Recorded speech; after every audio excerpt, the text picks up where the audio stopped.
everyone, my name is Chelsea and welcome back to my channel. For today's video, I'm taking a mommy break. I literally have no kids with me today. It is Sunday, November 27th, and we're at Barnes & Noble. I have not gone in yet, but I'm at the Tempe Marketplace Barnes & Noble, and I'm here partly to get Christmas presents, but also partly because they're having a local author signing, like Extravaganza. Like, they have so many authors that are supposed to be here today. Some are self-published, some are like traditionally published, and I have a few that I definitely want to check out, that I've been meaning to check out, that they've had here before in the past, but I just never had time. So I'm actually planning on being out of the house for like 3 hours today to just sort of go around, look at books, get Christmas presents, and just sort of take my time with it. It feels weird not having kids here, because I am so used to having them anytime I do anything, but Leon and my parents are home with the kids, so 3 adults and 2 kids should be fine. And yeah, that's what we're doing today. Because this is what we're doing, I can guarantee I'm going to have a book haul at the end of this video, like 100%. So yeah, let's go see what's going on.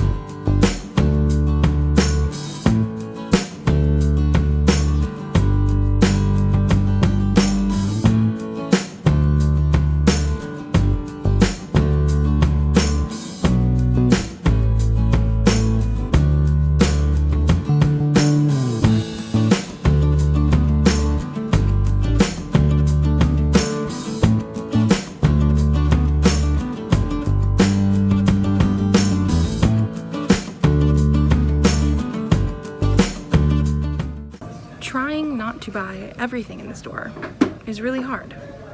There's manga behind me. I'm trying not to touch it.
Okay, and we are now home with the gigantic haul. So I am going to go through and just sort of show you the stuff that I got. It was really cool being able to talk to the authors there, because some of these authors are ones that I have followed for a little while, like on Instagram, or been really wanting to read their books, and just hadn't picked them up yet. And so of course, when I knew that they were going to be at this store, especially because I think all of these authors are either Arizona natives or like obviously currently living in Arizona, so yeah, I had to go get signed books. So we're just gonna go through this. The first author I have here on this stack, it was not one of the first authors I saw, but just like this is how the stack ended up, is Kelly DeVos. So I got Eat Your Heart Out and Go Hunt Me. These are both books that I've mentioned in like anticipated releases videos. Go Hunt Me came out this year, I'm pretty sure, whereas Eat Your Heart Out came out last year. Eat Your Heart Out is like a plus-sized fat main character, I think going to like a fat camp or something like that when the zombie apocalypse happens, and it's set near Flagstaff, Arizona. And then Go Hunt Me, I don't think is set in Flagstaff. or in Arizona actually, but it is going to have vampires, or at least potential vampires, stuff like that. And so I was always very excited about these books, and I do actually have them signed and personalized. She used a green marker, so I don't know if we can see it very well, but like, I'm excited. Another author I have here that I got many books from is Danny Hoots. This is an author that I've definitely been following for a little while, and I've been meaning to go when she is supposed to be like signing stuff. I think they actually said that she's never signed at Tempe before, Barnes & Noble Tempe, but she was supposed to once and had to back out, and I think it was also a signing that I wanted to go to, but I was busy and just like could not go. So I got like the starter of almost every series that she's done. She has so many books. She also had this like little chart that I did not get a picture or video of, that was like a flow chart of you go down the different questions or to show you different fandoms that the books would be good for. So one of the books we have here is Trapped in Wonderland. Obviously this is going to be for fans of Alice in Wonderland. This one appears to be set in high school, I'm pretty sure, because she finds a portal to Wonderland in a boy's locker and then realizes some of her classmates are like characters from Alice in Wonderland. This one is definitely part of a series. I think there's at least 4 books in it, and I just absolutely love the covers that she has as well. The next one I have here is the complete trilogy of A Falling Starr. So this one, I think it's a trilogy of novellas because they are quite short in this book, but this one is for fans of Doctor Who. This one's going to follow a character that has amnesia, or like has been taken from her previous life, has no memory of it, and then somebody from across the galaxy comes and like saves her. So definitely going to have sci-fi vibes, and I'm very excited. Then we have the City of Chaos, book 1, Revenge. So this one is going to be for fans of Firefly. They're all City of Chaos. I'm hoping I'm saying that correctly. She told me how to say it while I was there, and I might be mispronouncing it. But this is Revenge. I absolutely love the illustrated covers because a lot of her ones are the more like realistic covers, but like realistic people on the covers, but I like these ones a lot. And it does appear this is going to be very like space western. It looks like we also have potential for aliens, I'm assuming, because our main character is like half human, half Syrian is what it looks like on here. So again, very excited. We have another sci-fi. This one is The Quest. This is supposed to be for fans of Star Wars. And so again, really cool covers. This is going to follow a character who was apparently like kidnapped when she was younger and has been taught to be sort of like an assassin, I'm pretty sure. And then her brother, who she thought was dead or something like that, kidnaps her back, and they're going to try and like save the world, probably, or the galaxy, I guess, because like, you know, Star Wars. And then we also have Daughter of Hades, Endangered. This is obviously going to be more Greek mythology based. This is going to follow our main character, who is actually the daughter of Hades and Persephone, and has been sort of hidden away in the underworld because people would fear her power. And then a boy dies, I believe, and shows up in the underworld, and things go from there. I'm assuming this is going to have romance in it, which I'm definitely down for.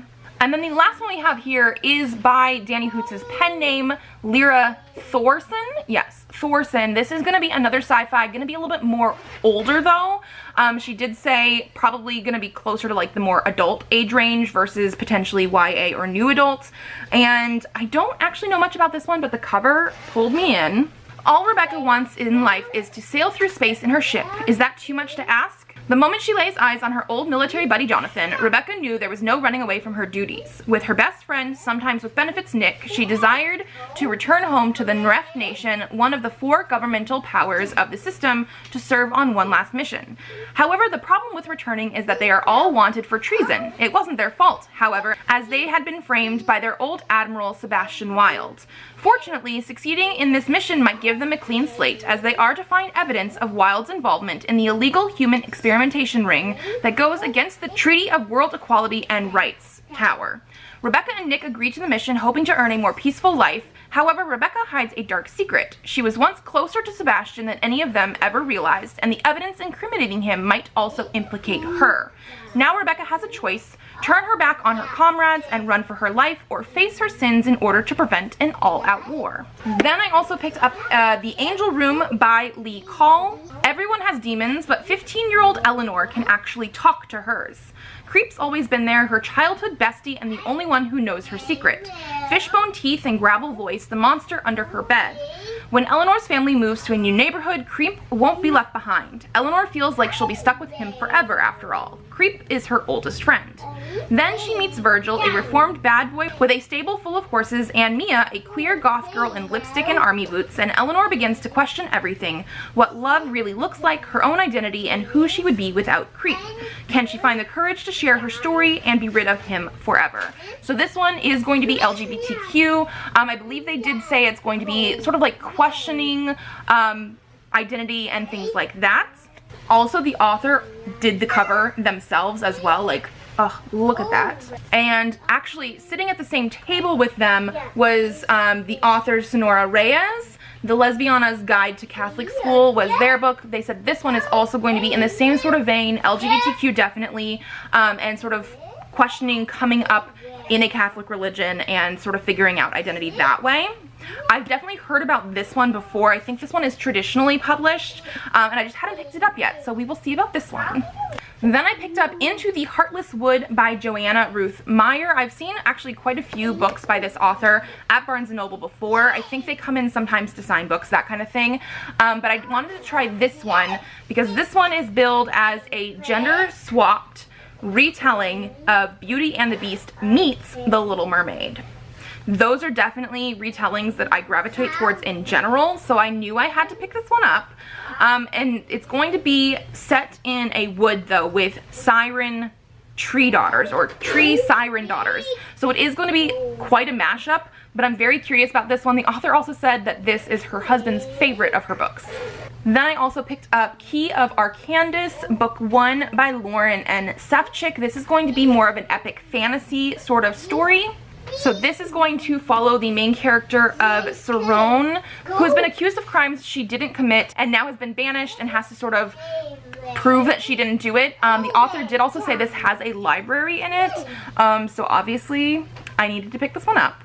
I also picked up Heir of Ashes by H.M. Darling. This is going to be a vampire hunter romance. I'm pretty sure they mentioned both vampires and vampire hunters. Yes. I double checked on the back, vampire hunter, they're called runners, and I do believe they said this is going to be a little bit, you know, older age group, like new adult, so probably has some steamy scenes as well. Then I also picked up the Rehearsals by Annette Christie. So this is an adult contemporary, I believe, like romance, although it just says fiction on the back, but she did say romance. And basically it follows a couple who is going into their wedding weekend, but something disastrous happens during like the rehearsal dinner and they call the wedding off, but then it ends up in sort of like a Groundhog's Day situation and they're having to relive the day over and over, and that got me. Time loop type of stories always get me. And then I also picked up a Christmas book. This is One Way or Another by Kara McDowell. This one is going to be a YA Christmas story following a character who has like two options on what to do for Christmas. I believe one is like go with her mother somewhere, or one is to go on a date potentially. Oh, okay. Go with her best friend and longtime crush Fitz to his family's romantic mountain cabin, or accompany her mom to New York. And it sort of splits into like parallel timelines or something like that, where we get to see both sides of the story. Then I also picked up a children's book. This is Zoey and the Magical Hummingbirds by Ebony P. Fields. This author actually had 3 different ones, or no, I think it was 2 different ones currently, and then a third book is going to be coming out next year sometime, of these books of like different characters with the hummingbirds. This is set in Jamaica, and apparently this is like the country's like bird, and they're all a little bit magical. This one specifically is following a girl who then ends up having a new baby in the family, which is the reason I picked this one out of the ones that she had available, just because I thought it would be very interesting to see sort of the cultural aspect of this story, but also Presley has a new baby, so if I'm going to read a picture book, I'm going to read it to him, and I just thought this one would be cute to do. Okay, and so those were everybody that I saw there, but I also picked up a few other things. One was a couple other books by a different author that sometimes does come to these book signings and just apparently didn't this time. And they have a bunch of like fairy tale retellings, that's what it's called. So this author's books sometimes end up like in the historical fiction sort of thing, and they're all like fairy tale type of books. I don't know if it's actually retellings or not, because the first few books in this series are all about Cinderella, but it's like somebody owns Cinderella's dress and whatnot. But I picked up 2 of the books that are, like I mentioned before, retellings or the fairy tales that I really enjoy. So we have Beauty's Rose. This is going to be dealing with Beauty and the Beast, obviously. So this one does look like it's potentially a retelling. It says Margot's been invited to the medieval town of Chapay, France for a reunion of the town's descendants. She plans to stay with her aunt who lives above the family bookshop inside the ancient walled city. Little does she know that 3 fairies have called her there to help a beastly teenage boy break the curse that has plagued his family for generations. And then we also have the Little Mermaid's voice, because again, like I said, these are the 2 fairy tale ones that I definitely like. And this one says, ever since the fateful day when the Little Mermaid risked everything for a human soul, mer people have been under lockdown, absolutely no surfacing. Sea Princess Marin bristles under the restriction and blames humans for her confinement, but when the kingdom comes under attack, the Mer Queen surprises Marin by sending her to watch over a human they've secretly been protecting, the descendant of the Little Mermaid's prince. So this one doesn't seem like a direct retelling. It's going to be like descended from the family line. But yes, I'm very curious about these ones. And then the last one that I picked up that was signed, this is actually like signed like last week, so obviously just not today, but this author does live in like Arizona, California, and I think they mentioned one other place. They must have multiple different houses. Oh, and Vancouver. But this is The Forgotten 5 Map of Flames by Lisa McMahon. Lisa McMahon, I do feel like, is a pretty well-known children's author, so this is middle grade fantasy. 15 years ago, 8 supernatural criminals fled Estero City to make a new life in an isolated tropical hideout. Over time, 7 of them disappeared without a trace, presumed captured or killed, and now the remaining 1 has died. Left behind to fend for themselves are the criminals' 5 children, Birdie, Brix, Seven, Tenor, and Cabot, each with superpowers of their own. And then that last book was buy one, get one half off if I bought another one that was like that, so obviously I did. I got Dust and Grim by Chuck Wendig. I've read adult books by Chuck Wendig, and this is a middle grade. 13-year-old Molly doesn't know how she got the short end of the stick, being raised by her neglectful father, while Dustin, the older brother she's never met, got their mother and the keys to the family estate. But now the siblings are both orphaned, Molly's come home for her inheritance, and if Dustin won't welcome her into the family business, then she'll happily take her half in cash. There's just one problem: the family business is a mortuary for monsters. And then the last thing I got besides Christmas presents was a manga, Beyond the Promised Neverland by Kayu Shirai. This is set after the series, I'm pretty sure. It's a collection of like short stories. I absolutely love The Promised Neverland. I think I finished it last year, and so yeah, I had to pick this up because I could never get enough. And I think there's also like an epilogue sort of thing in here, so yes. And my husband has my daughter, but she's a little bit cranky, and we are officially finished now. So I'm going to just leave it here, and if you guys like this video, give it a thumbs up to let me know. I will be reading these books hopefully throughout the next year and having little reviews and stuff on this channel. Let me know if you're interested for any of these ones specifically, and I'll see if I can work them into the top of the TBR. And I have videos up every Thursday right now, so I will see you then. Bye!